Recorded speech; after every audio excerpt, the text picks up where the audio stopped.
I still remember the exact temperature of that courtroom, 68 degrees, cold enough that I had to keep my hands clasped in my lap to stop them from shaking. Not from fear, though Brandon probably thought that's why I looked so calm and still. I was shaking because I'd been waiting for this moment for 18 months, and it was finally here. The courtroom smelled like old wood and paper, with those high ceilings that made every sound echo.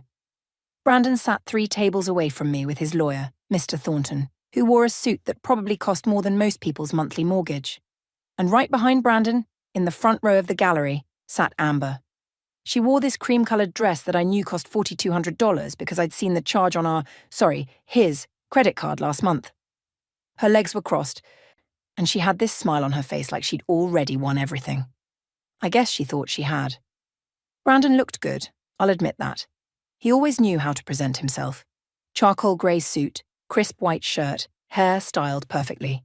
He sat with his shoulders back, chin up, like he owned the room. Maybe he thought he did. For the past 2 hours, I'd watched him testify about our marriage, and with every word, he'd rewritten history a little more. Mrs. Holloway contributed to the household, he'd said, his voice smooth and confident. She was a wonderful homemaker. But my business success? That was built through my own hard work, my own vision, my own risk-taking. I started with nothing and built an empire. Nothing. He'd actually said he started with nothing. I'd kept my face perfectly neutral when he said that, even though I wanted to laugh, or maybe scream. I wasn't sure which. Mr. Thornton had presented their case like a performance. Documents showing every property, every business asset, every bank account, all in Brandon's name, all belonging to Holloway Development LLC. He'd made it sound so simple. Brandon built a company, Cass stayed home, Brandon succeeded, now Brandon keeps what's his. Your Honour, Mr. Thornton had said, adjusting his expensive glasses, Mr. Holloway is prepared to offer reasonable spousal support for a transitional period, but the business assets, the properties, the company itself, these were built solely through Mr. Holloway's efforts and belong to him alone. Judge Chen Rodriguez had listened to all of it without much expression. She was in her mid-50s with sharp eyes and grey hair pulled back in a neat bun. I'd researched her before the hearing. 25 years on the family court bench. She'd seen everything. I was counting on that. Now we were in the final stretch. The asset division discussion. Brandon's lawyer stood up again, holding another folder. Your Honour, if I may address the division of assets. Actually, Brandon interrupted, standing up himself. Mr. Thornton touched his arm like he was trying to stop him, but Brandon shook him off. I'd like to say something. Judge Chen Rodriguez raised one eyebrow. Mr. Holloway, you've already given your testimony. I know, Your Honour, but I think it needs to be said clearly. Brandon turned and looked directly at me for the first time all day. His eyes were hard, cold. This was the Brandon I'd come to know over the past few years, not the man I married, but the man he'd become. Cassandra has been trying to claim that she deserves half of everything I built, but the truth is simple. He paused, and I could see him savouring this moment. You'll never touch my money again. The words hung in the air. Someone in the gallery gasped softly. I didn't move, didn't blink, just kept my hands folded in my lap. Then Amber leaned forward from her seat, and I heard her voice, sugar-sweet and poisonous. That's right, honey. She actually called him honey. In court, during his divorce hearing. The confidence it took to do that, it was almost impressive. Brandon smiled, that same self-satisfied smile he'd been wearing all day. Mr. Thornton looked uncomfortable, shuffling his papers, but he didn't contradict his client. Why would he? Brandon was paying him a fortune to win this case. Judge Chen Rodriguez looked at me. Mrs. Holloway, do you have a response? I could feel everyone watching me. Brandon probably expected me to cry or get angry or make a scene. The old Cass might have, but I wasn't her anymore. No, Your Honour, I said quietly. I'll let my evidence speak for me. Walter Pierce, my attorney, stood up beside me. He was 61 with kind eyes and a gentle manner that made people underestimate him. He'd done this job for 35 years, and he was very, very good at it. Your Honour, Walter said, before we conclude today's proceedings, I have some additional documentation that I believe will be relevant to your ruling. He walked forward and handed a sealed manila envelope to the bailiff, who carried it to the judge. It was thick, maybe 20 pages inside. I'd sealed it myself last night, my hands steady even though my heart was racing. Judge Chen Rodriguez took the envelope, looking at it curiously. What is this, Mr. Pierce? Evidence that addresses Mr. Holloway's claims about the origin and ownership of his assets, Your Honour. I thought it best to present it directly to you for review. The judge broke the seal and pulled out the documents. I watched her face as she began to read. First page, second page, her expression didn't change. Third page, something shifted. Her eyebrows drew together slightly. Fourth page, fifth page, and then she laughed. It wasn't a big laugh, but in that quiet courtroom, it sounded like thunder. A genuine, surprised laugh that made her eyes crinkle at the corners. She looked up from the papers directly at Brandon, and her smile was sharp as glass. "Checkmate," she said. I felt something break open in my chest. Relief, triumph, maybe just the release of 18 months of holding my breath. Brandon's smile vanished like someone had flipped a switch. "What? What is that?" Mr. Thornton leaned over, trying to see the documents, but Judge Chen Rodriguez held them close. She was still reading, and now her expression had shifted from amused to something more serious. Focused.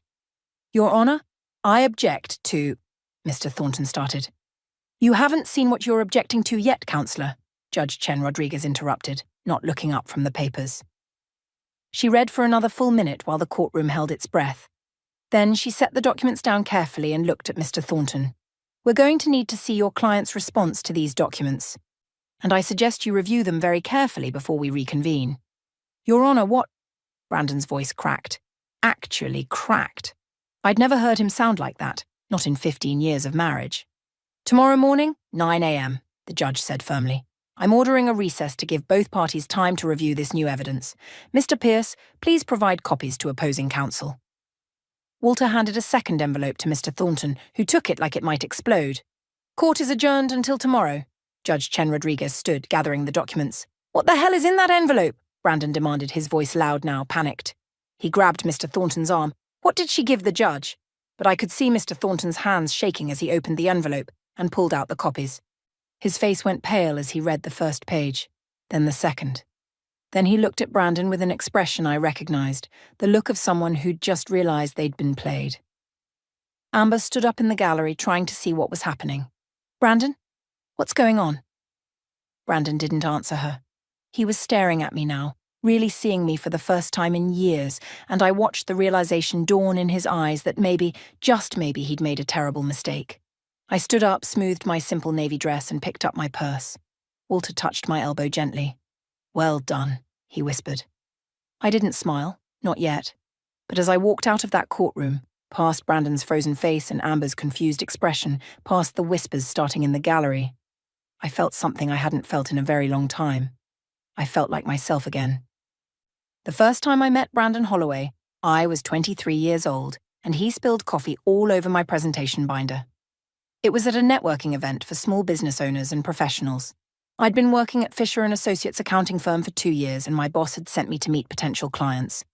I'd prepared this whole packet about our services, spent hours making it perfect, and then this guy in paint-splattered jeans backed into me while gesturing wildly about some property deal, and boom, coffee everywhere.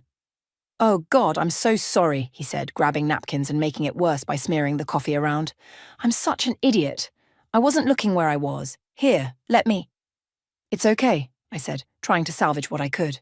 Most of the pages were ruined. "It's not okay. I just destroyed your—" "What is this?" He picked up one of the dry pages. "Investment analysis services? Are you an accountant?" "I work for one." His whole face lit up. "Really? Because I actually really need to talk to an accountant. Like, desperately. I'm trying to start a real estate development business, and I have no idea what I'm doing with the financial side." That was Brandon at 27. Enthusiastic, a little clumsy, full of big dreams, and absolutely terrible at managing money. We talked for 2 hours that night. He bought me dinner to make up for the binder, and somewhere between the appetizers and dessert, I forgot this was supposed to be a business meeting. He was charming in this genuine way that you don't see much. He didn't pretend to know things he didn't. When I explained tax structures for LLCs, he listened like I was teaching him the secrets of the universe. He asked questions. He took notes on napkins. "You're really smart," he said at one point, looking at me like he was seeing something valuable. "I'm just doing my job."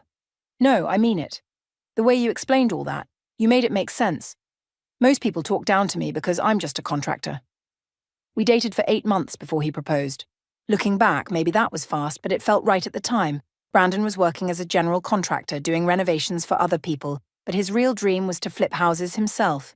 He had the skills. He could do electrical, plumbing, carpentry, all of it. What he didn't have was capital. "I found this property," he told me one night over dinner at my apartment. We were eating takeout Chinese food on my couch. "It's perfect, Cass. A foreclosure in the North District. Needs work, but nothing I can't handle. It would sell for $300,000 easy once it's fixed up. But the bank wants $65,000 cash, and I have—" He paused, looking embarrassed. "I have about $8,000 saved." I set down my chopsticks. "How much would the renovation cost?" "I can do most of the labor myself. Materials, permits, maybe $20,000. 25 to be safe. So you need about 90,000 total." "Yeah," he laughed, but it sounded hollow. "Might as well be 9 million. No bank is going to give me that kind of loan with no collateral and no track record." I didn't say anything right away. I was doing math in my head. I had $53,000 in my retirement account. I'd been building it since I started working at 19, putting away every spare dollar. My parents had taught me to always have savings, always plan ahead. "What if I helped?" I heard myself say. Brandon looked at me. "What?" "I have money saved. Not all of it, but most of what you'd need for the down payment. If you're serious about this—" "Cass, no, I can't take your savings. You wouldn't be taking it. It would be an investment. In our future." Our future. I said it so easily, like I could see the whole path laid out ahead of us. We got married 3 months later at the courthouse, just us and 2 witnesses we pulled in from the hallway. Nothing fancy. We were saving money for the business. I wore a white sundress I already owned. Brandon wore the one good suit he had. 2 weeks after the wedding, I withdrew $47,000 from my retirement account. The penalties hurt, but Brandon was right about the property. We bought it, he renovated it himself over 4 months, and we sold it for $285,000. After expenses, we cleared $90,000 in profit. "We did it," Brandon said the day the sale closed, picking me up and spinning me around in our tiny apartment kitchen. "We actually did it, Cass." We. I loved that he said we. The second flip went even better, then the third. By year 2, Brandon had quit contracting for other people entirely. By year 3, we had a crew. By year 5, we had an office. I ran everything behind the scenes. I registered Holloway Development LLC with the state. I set up the accounting systems. I negotiated with contractors when Brandon was out looking at properties. I managed the permits, the inspections, the endless paperwork that comes with real estate development. But somewhere around year 7, things started changing. It was subtle at first. Brandon started going to business events without me. "You should stay home, relax," he'd say. "You work too hard." When we were out with his business associates, he'd introduce me differently. Not, "This is Cass, my partner," but "This is my wife, Cassandra." Just his wife. By year 10, Brandon had hired a professional accounting firm to handle the books. "No offense, babe," he said when he told me, "but we're getting big enough that we need a real CFO." "I have an accounting degree," I reminded him. I know, but you never got your CPA license, and these guys have experience with companies our size. Plus, now you can finally just relax. Enjoy life. You've earned it. Earned it. Like I'd finished some job I'd been hired to do. I should have fought harder. Should have insisted on staying involved. But Brandon was so confident, so sure of himself, and part of me believed him. Maybe I had been working too hard? Maybe it would be nice to step back. By year 12, Brandon had completely rewritten our history in his mind. At parties, he'd tell the story of starting his company from nothing. He'd talk about his first flip like it was all his idea, his money, his risk. Once I corrected him in front of his friends. "Actually, I provided the initial investment," I said lightly. Brandon laughed. "Cass helped out a little at the beginning, sure. But you know what they say. It takes money to make money. I'm just glad I was able to pay her back and then some with the life we have now." Paid me back, like I'd given him a loan instead of building a business together. That's when I started noticing other things. Late nights at the office. A new secretary named Amber who was 29 and looked like she'd stepped out of a magazine. Mysterious charges on the credit card. Flowers I never received. Dinners at restaurants we never went to together. I could have confronted him. Maybe I should have. But something stopped me. Instead, one afternoon when Brandon was traveling for business, I drove to First National Bank and rented a safety deposit box. Box number 847. I started keeping copies of things. Bank statements. Property deeds. The original LLC paperwork with my name on it as co-founder. I didn't know what I was preparing for exactly. I just knew that the man I'd married, the one who spilled coffee on my binder and listened to me explain tax law like it was poetry, was gone, and the man who replaced him didn't see me at all. The text message that changed everything came on a Tuesday afternoon in April. I wasn't snooping. That's what I told myself anyway. Brandon had left his phone on the kitchen counter while he showered, and it lit up with a notification. I glanced at it the way you glance at anything that makes a sound. Can't wait to see you tonight, baby. Wear that thing I bought you. The sender was saved as A. Sinclair, office. My hands went numb. I stood there holding a dish towel, staring at that screen until it went dark again. Then, I very carefully set down the towel, walked to our bedroom and closed the door. I didn't cry. That's the strange part. I sat on the edge of our bed, the bed I'd picked out, in the house my retirement money had helped build. And I felt nothing. Or maybe I felt everything at once and it all cancelled out into this flat, quiet emptiness. Brandon came out of the shower 20 minutes later, singing some song under his breath. He kissed the top of my head as he passed.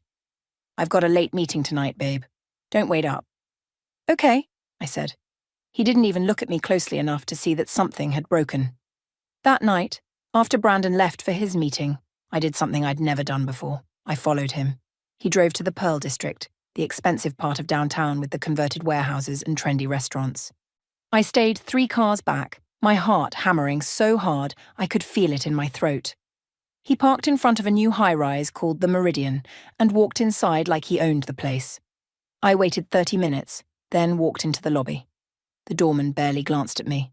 I'm here to see the Sinclair residence, I said, amazed at how steady my voice sounded. 1204. Elevators are to your right. 1204. I didn't go up. I didn't need to. I walked back to my car and sat there for 2 hours watching the lit window on the 12th floor. At 10:30, I drove home. Brandon came back at 1 in the morning. I pretended to be asleep. The next morning, I opened that safety deposit box at First National Bank, and I began to build something. Not a case, not yet. A foundation. First, I pulled every piece of paper related to Brandon's business that I could find in our home office. He'd stopped letting me into the downtown office years ago, but he was careless at home. I found contracts, property deeds, bank statements dating back to our early years. I made copies of everything at the library, using different locations each time so no one would notice. Then I started visiting the county recorder's office. Every property Brandon had ever bought, sold, or developed, it was all public record. I requested copies of every deed, every title transfer, every LLC filing for Holloway Development. The woman at the records desk got to know me. Another property search, Mrs. Holloway. Just being thorough, I'd say with a smile. What I found was interesting. Very interesting. Every property, every asset, everything was registered in Brandon's name alone. At some point, I traced it to year 8 of our marriage. He'd restructured the business. The original LLC that I'd co-founded, that had both our names on it, had been dissolved. A new one had been created with just Brandon as owner. I'd probably signed something. I vaguely remembered him bringing home papers one night saying it was just routine paperwork for the accountants. I'd trusted him. But here's what Brandon had forgotten, or maybe never knew. We lived in a community property state. Everything acquired during a marriage belongs equally to both spouses, regardless of whose name is on the title. That business he thought was entirely his? I had a legal claim to half of it. Still, I kept digging. I created a spreadsheet tracking every property purchase, every sale, every profit. I cross-referenced the company's tax returns, which I found tucked in Brandon's desk drawer with the actual property records. And that's when I noticed something odd. The numbers didn't match. Properties that sold for $700,000 according to public records showed sale prices of $550,000 on the tax returns. Renovation costs were inflated. Income was consistently underreported. Brandon was committing tax fraud. I sat at my laptop in our kitchen looking at those numbers, and I felt something click into place. This wasn't just about a divorce anymore. This was about justice. I spent 3 months documenting everything. I created binders. Thick, organized binders with color-coded tabs and indexed sections, bank statements, property records, tax returns, photographs. I even tracked down some of our old contractors, the ones from the early days who remembered me. Of course I remember you, Cass, said Tommy Reeves, our first electrician. You negotiated my rates on that North District flip. Saved Brandon probably 10 grand with how you structured that deal. Would you be willing to write that down? Sign it? He looked at me for a long moment. You two splitting up? Looks that way. He's a fool. Tommy wrote out a statement and signed it. So did 3 other contractors. So did our original real estate agent, who remembered me finding that first property. I also started following Amber. She worked at Brandon's downtown office as his executive secretary, though from what I could tell, she didn't do much actual work. I watched her leave for 2-hour lunches, shopping with credit cards that had to be Brandon's. I photographed her entering and leaving the Meridian apartment building. I noted the dates, the times. Then one afternoon, I followed her to a car dealership. She drove away in a brand new Mercedes, $80,000 at least. I pulled the registration record the next week. The car was titled in her name, but the purchase had been made through one of Brandon's shell companies. Shell companies. That's when I really started digging. Brandon had created 3 separate LLCs that I could find. One was Holloway Development, the main company, but the others were called Summit Holdings and Riverside Properties Group. They looked like investment companies, but when I traced the money, I realized what they really were: places to hide assets. Properties purchased through these shell companies, rental income that never appeared on Holloway Development's books, cash payments that disappeared into accounts I couldn't access. And then there were the offshore accounts. I found evidence of them in an old email Brandon had left open on our home computer. A wire transfer to something called Cayman International Trust Services. $230,000 just vanished overseas. I photographed everything, documented everything, created a timeline that showed exactly when Brandon had started moving money, hiding assets, preparing for something. He'd been planning this, I realized. Maybe not the divorce itself, but he'd been protecting his wealth from me for years. He just didn't know I was watching. 6 months into my investigation, I met with a lawyer. Not just any lawyer. I'd researched divorce attorneys the same way I'd researched everything else. Walter Pierce had a reputation for being thorough, fair, and absolutely relentless when he needed to be. I brought my binders to our first meeting. Walter looked at them, then at me. "How long have you been preparing this?" 6 months. He opened the first binder, then the second. He read for 45 minutes without saying a word. Finally, he looked up. "Mrs. Holloway, in 35 years of practicing family law, this is the most thoroughly documented case I've ever seen. Your husband has no idea what's coming, does he?" "No," I said. "He thinks I'm just a housewife who spent his money." Walter smiled, and it wasn't a friendly smile. It was the smile of someone who'd just been handed a winning hand. "Then let's show him exactly how wrong he is." 3 weeks later, I walked into Brandon's downtown office at 2 p.m. with a manila envelope. The receptionist at Holloway Development looked up when I walked in, and I saw the moment of confusion cross her face. Brandon's wife didn't come to the office. Brandon's wife stayed home. "Mrs. Holloway," she said, uncertain. "Is Mr. Holloway expecting you?" "No," I said calmly, "but I need to see him. It's important." She picked up the phone and I heard her murmur something. A moment later she nodded. "He'll see you in his office." I walked down the hall I'd helped pay for, past the expensive artwork Brandon had bought, past the glass-walled conference room where 3 people stopped their meeting to watch me pass. I could feel their eyes following me. Brandon's office was at the end of the hall. The door was open. He sat behind a massive mahogany desk, and Amber was perched on the edge of it, laughing at something he'd said. She wore a skirt that was too short for an office, and heels that were too high for someone who actually worked. They both looked up when I appeared in the doorway. "Cassandra." Brandon stood up quickly. Amber slid off the desk, suddenly very interested in the papers she was holding. "What are you doing here?" I stepped inside and closed the door behind me. Then I walked forward and placed the manila envelope on his desk. "You're being served with divorce papers," I said. The colour drained from Brandon's face. Amber's mouth fell open in this almost comical way. "What?" Brandon's voice came out strangled. "I'm filing for divorce. Those are the papers. You have 30 days to respond." Brandon grabbed the envelope and tore it open. His hands shook as he pulled out the documents. I watched him read the first page, then the second. His face went from pale to red. "This is insane," he said. "You're asking for half of everything, half of my company, my properties. You've lost your mind." "Our company," I corrected quietly. "Our properties. We've been married for 15 years, Brandon. Community property state. Everything acquired during the marriage belongs to both of us." "You didn't build this." He slammed the papers down on his desk. "I built this. Me. You've done nothing but sit at home for years." Amber was backing toward the door now, sensing this was about to get ugly. But I turned and looked at her directly for the first time. "You should probably stay," I said. "This concerns you too." She froze. "What's that supposed to mean?" Brandon demanded. "It means that the apartment at the Meridian that's in her name, the Mercedes, all purchased with marital assets. I'll be asking for those back too." Amber's face went white.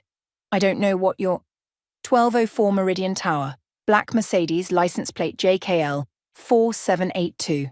Shall I continue? Brandon moved around his desk, trying to position himself between me and Amber.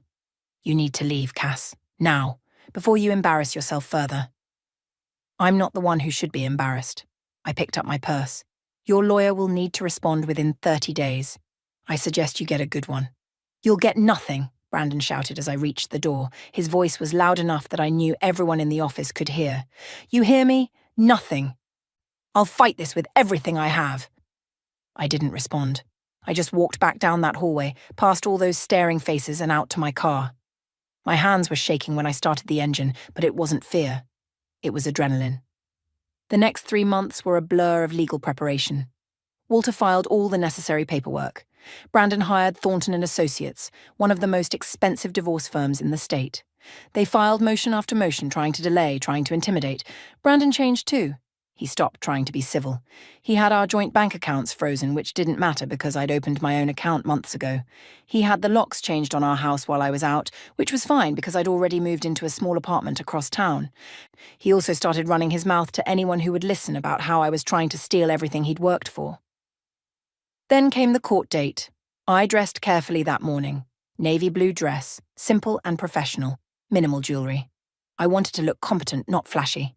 Walter met me outside the courthouse. "Ready?" he asked. "Yes." The hearing started at 9. Judge Chen Rodriguez presided, looking stern and efficient.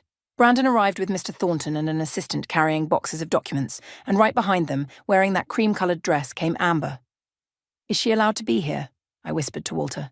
"Public hearing," he murmured back. "Anyone can attend." The first 2 hours were procedural. Asset lists, property valuations, financial disclosures. Mr. Thornton presented their case methodically. Everything in Brandon's name, everything belonging to Holloway Development LLC. Cass was just a spouse, a dependent, entitled only to basic support. Then Brandon took the stand. Mr. Thornton walked him through their narrative. How Brandon had started with nothing. How he'd built his business through his own hard work and vision. How I'd been a homemaker, supportive but not involved in the actual business.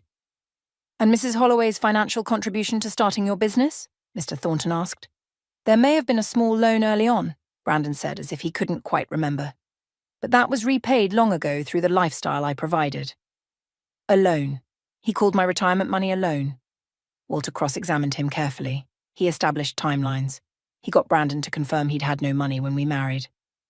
He walked Brandon through the early years, and with each question, Brandon's answers got more defensive. "I built this myself," Brandon insisted. "Every property, every deal. That was my vision, my execution. And the bookkeeping, the permit applications, the contractor negotiations. I had help with administrative tasks, sure, but the real work. Was your wife's contribution worth $47,000? I told you that was repaid." Walter produced the bank records showing no repayment. Brandon stumbled, said something about the repayment being in kind through supporting me. His lawyer objected. The judge overruled it. Then Walter showed the original LLC documents with my name as co-founder. Mr. Thornton argued that the business had been restructured years ago, that I'd signed documents agreeing to the change. "I see," Walter said, not pushing further. I could see Brandon relax slightly. He thought he'd won that point. During the lunch recess, Brandon made his mistake. We were standing outside the courtroom. Amber was with him, hanging on his arm like she belonged there. I stood with Walter reviewing notes, and Brandon, feeling confident, walked past us on his way back in. He stopped, turned, looked directly at me. "You know what, Cass?" His voice was loud enough that people turned to look. "You can bring all the paperwork you want, you can have the best lawyer money can buy, but the truth is simple and everyone in that courtroom knows it." He stepped closer, his face filled with contempt. "You'll never touch my money again." The hallway went quiet. I felt Walter's hand on my elbow, steadying me.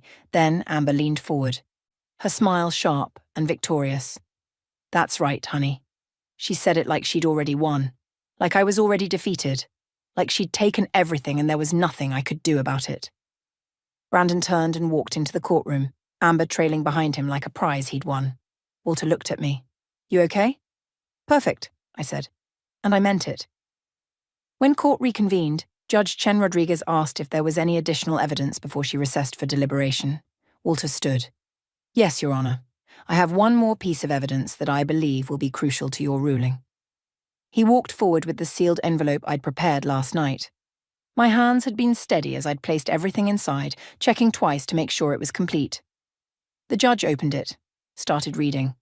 And then she laughed. That moment when her face changed, when she looked at Brandon and said, "Checkmate. I'll remember it for the rest of my life." The next morning, I arrived at the courthouse 30 minutes early. I'd barely slept, but I wasn't tired. I felt alert, focused, like every nerve in my body was awake. Walter met me outside. "How are you feeling?" "Like I'm about to find out if the last 18 months meant anything." He smiled. "Trust me, Cassandra. They meant everything." We walked into the courtroom together. Brandon was already there with Mr. Thornton, and I noticed immediately that something had changed. Brandon's confident posture from yesterday was gone. He sat hunched forward, his elbows on the table, his face pale. Mr. Thornton looked even worse. There were dark circles under his eyes like he'd been up all night. Amber wasn't there. Her seat in the gallery was empty. Judge Chen Rodriguez entered at exactly 9 o'clock. We all stood, then sat. She had a thick folder in front of her, my envelope, plus whatever research she'd done overnight. "Before I deliver my ruling," she began, "I want to address the evidence presented yesterday afternoon by Mrs. Holloway's counsel." Brandon's lawyer stood. "Your Honor, if I may." "You may not, Mr. Thornton. Sit down." He sat. Judge Chen Rodriguez looked directly at Brandon. "Mr. Holloway, the envelope I received yesterday contained documentation that fundamentally changes the nature of this case. I'm going to walk through it step by step because I want to be absolutely clear about my reasoning." She opened the folder. First, Mrs. Holloway provided the original LLC filing documents for Holloway Development, dated 15 years ago, showing her as co-founder and equal partner. You restructured the business 8 years ago, removing her name, but that doesn't erase her initial contribution or her rights under community property law. Brandon started to speak, but his lawyer grabbed his arm. Second, the judge continued, Mrs. Holloway documented that she provided $47,000 in seed capital from her retirement account to start your business. You testified yesterday that this was a small loan that was repaid. Mrs. Holloway has provided bank records showing no repayment was ever made. She also provided statements from multiple contractors confirming that she negotiated deals, managed permits, and handled bookkeeping for the first 7 years of your business. I watched Brandon's jaw clench. Third, and this is where things get particularly interesting, Mrs. Holloway discovered that you've been operating 2 sets of financial books. Mr. Thornton's eyes went wide. Your Honor, that's an extremely serious allegation. It's an extremely serious crime, Mr. Thornton. Judge Chen Rodriguez pulled out several pages. Mrs. Holloway provided copies of your company's tax returns for the past 5 years, which she found in your shared home office. She then cross-referenced these returns with public property records, showing actual sale prices, actual purchase prices, and actual transaction dates. She looked at Brandon over her reading glasses. The numbers don't match, Mr. Holloway. Properties that sold for $700,000 show sale prices of $550,000 on your tax returns. Renovation costs are consistently inflated. Income is systematically underreported. You've been committing tax fraud for at least 5 years, possibly longer. The courtroom was absolutely silent. But that's not all, the judge continued. Mrs. Holloway also discovered 3 shell companies you created, Summit Holdings and Riverside Properties Group among them. You've been funneling assets through these companies to hide them from taxation and presumably from your wife in anticipation of divorce proceedings. Brandon's face had gone from pale to grey. She also found evidence of an offshore account in the Cayman Islands containing at least $230,000 in unreported funds. Mr. Thornton stood up shakily. Your Honor, these are allegations that should be addressed through proper channels. They have been, Mr. Thornton, because here's the final piece of evidence Mrs. Holloway provided. Judge Chen Rodriguez held up a document. 3 weeks before filing for divorce, Mrs. Holloway submitted a detailed whistleblower complaint to the Internal Revenue Service, documenting your client's tax fraud with the same thoroughness she's documented everything else. My heart was pounding so hard I could hear it in my ears. The IRS has opened a formal investigation into Mr. Holloway's finances. Mrs. Holloway, as the whistleblower, is entitled to between 15 and 30% of any funds the IRS recovers. Given the scale of the fraud documented here, that could amount to several $1 million. Brandon made a sound like all the air had been knocked out of him. Now, let's address the asset division, Judge Chen Rodriguez said. Normally, in a community property state, marital assets are split 50-50. However, when one spouse has actively attempted to defraud the other spouse by hiding assets and creating false financial records, the court has discretion to adjust that division. She looked at me, and I saw something like approval in her eyes. Mrs. Holloway provided evidence that in the 6 months prior to filing for divorce, Mr. Holloway transferred significant assets into his girlfriend's name, an apartment at the Meridian Tower valued at $400,000, a Mercedes valued at $80,000, and various other purchases totaling approximately $150,000. These transfers were made with marital funds during the marriage and represent a clear attempt to hide assets from divorce proceedings. Amber. The judge was talking about Amber. Under the law, I'm voiding all transfers made to Miss Amber Sinclair. The apartment, the vehicle, and all other assets will be returned to the marital estate for division. Miss Sinclair will need to vacate the apartment within 30 days. I thought about Amber's empty seat in the gallery. She must have known this was coming. As for the division of marital assets, Judge Chen Rodriguez continued, I'm awarding Mrs. Holloway 65% of all marital property, including real estate, business assets, and financial accounts. This includes 65% ownership in Holloway Development LLC and all subsidiary companies. Brandon's lawyer was frantically writing notes, but Brandon himself just stared at the table. Mrs. Holloway will retain full ownership of the marital home. Mr. Holloway will pay spousal support in the amount of $12,000 per month for a period of 10 years. And given Mr. Holloway's attempts to hide assets and defraud both his wife and the federal government, I'm ordering him to pay Mrs. Holloway's legal fees in full. The judge set down her papers and looked directly at Brandon. Mr. Holloway, I suggest you retain excellent criminal counsel. The IRS investigation is just beginning, and based on the evidence I've reviewed, you're facing serious federal charges. This court's ruling today is the least of your problems. She brought down her gavel. Case concluded. I sat there, not quite believing it was over. Walter put his hand on my shoulder and squeezed gently.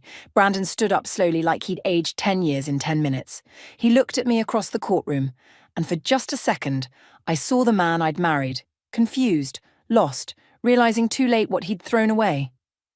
Then his expression hardened back into anger. He turned and walked out with Mr. Thornton trailing behind him, already talking rapidly about appeals and options. But there wouldn't be any appeals. We both knew it. The evidence was too solid, the fraud too clear. Outside the courthouse, the sun was shining. It was a beautiful spring morning, the kind where everything feels possible. You knew exactly what you were doing from the beginning, didn't you? Walter asked.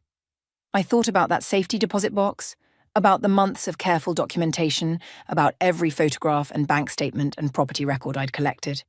He taught me everything I needed to know about business, I said. He just forgot that I was paying attention. 6 weeks later, the first transfer hit my new bank account, $7.2 million, my 65% of the liquid assets, minus Brandon's debts, which were considerable once the IRS started digging. I sat in my small apartment looking at that number on my laptop screen, and I didn't feel triumphant. I felt free. I used part of the money to start a consulting business. Not accounting. I'd had enough of numbers for a while. Instead, I helped women document their assets before divorce. I taught them what to look for, what to save, how to protect themselves.